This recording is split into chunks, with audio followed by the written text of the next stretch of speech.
Ano ka ba, Blandina? Kayo nakapaw lang imhik. Hoy, ba't umiiyak ka? Mama, parang hindi ako matatahimik. Ikawiwindong ko daw. Pag nalaman ko kung sino yung amo ng pinagbubuntis ni Nena, Mama. Natakot ako. Blandina, ano ba? Ayusin mo nga yung sarili mo.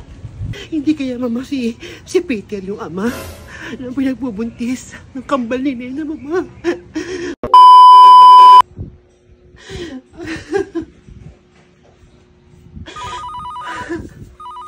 Hello, Peter.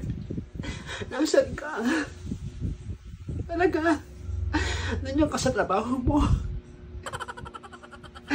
Peter, huwag mo kong iiwan. Kahit anong mangyari, mahal na mahal kita. Mahal na mahal kita, Peter. Ikaw makakatay ko pag nawala ka sa akin. Ikaw makamatay ko. Ikaw makamatay ko. Hello? Hello? Peter! Hello! Visit ka. Pinabalo ko ng telepono. Ayoko malaman kung sino talaga yung tatay ng pinagbubuntis ni Nena. Ayoko malaman na si Peter yun. Ayoko. Ano ka ba, Blandina? Tumahimik ka na nga. Tumawag sa akin si Peter na asawa mo. Tawag ka ng tawag sa kanya. Tumigil ka na. Inistorbo mo yung trabaho ng asawa mo. Hanggang ngayon, pendang pa rin ako. Natatakot ako. Mama! Tumigil ka na, ha? Naiirita na ako. Pasensya na, Mama. Iwan niyo muna ako mag-isa. Gusto ko pong mag-isa. Iiwan kita dito, pero gusto ko, tumigil ka na.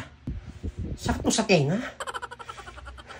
Huwag mo nang isipin kung sino yung ama ng pinagbubuntis ni Nena. Hindi si Peter yon. Mga tambay, mga walang kwentang lalaki lang yun sa labas. Tumigil ka na, ha? Babayaran ko lang si Virgin. Total, may check-in naman ako dyan. Bibigyan ko siya ng 1 milyon. Para malaman ko sino yung tatay ng pinagbubuntis ni Nena.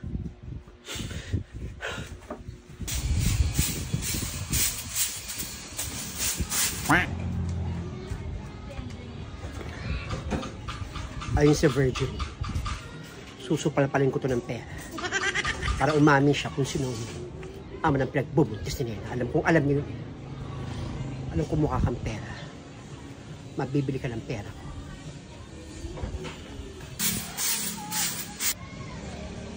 Magandang araw, Virgin. Magandang araw din sa'yo. Pwede ka bang makausap? Ano, pwede mo na ako makausap? Nag-hours lang naman ako.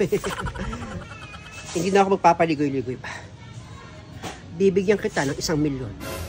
Sabihin mo lang sa akin kung sino ang ama ng pinagbubuntis ni Nena. 1 milyon? Laki nun, ha?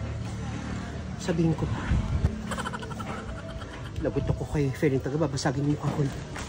Ayoko. 1 milyon. Naku, hindi ko alam kung sino yung pinagbubuntis talaga nung pinagbubuntis ni Nena. Alam ko, alam mo. Umamin ka na. 2 milyon. 2 milyon. Ang laki na nun ko, 2 milyon. 2 milyon, kaya kitang bigyan. Ito. Ayokong basagin mukha ko ni Feli. Sino? Sino ang ama ng pinagbubuntis ni Nena? Talagang hindi titigil to sa Blandina. Hanggat di nakakakuha ng informasyon ka, Virgil. Susugulan niya pa ng pera. Humanda ka sa aking babae ka. Wala kang malalaman kung sino talaga ang ama ng pinagbubuntis ni Nena. Dahil pipigilan kita. Virgilin, huwag mong tanggapin yung check ng babaeng yan. Lahat ng check niyan talbog. Alam mo bakit? Kasi hindi na yan pinadadalahan ng kanyang nanay ng pera. Lahat ng bank account niyan naka-freeze na. Kahit yung mga credit card niyan, close na rin eh.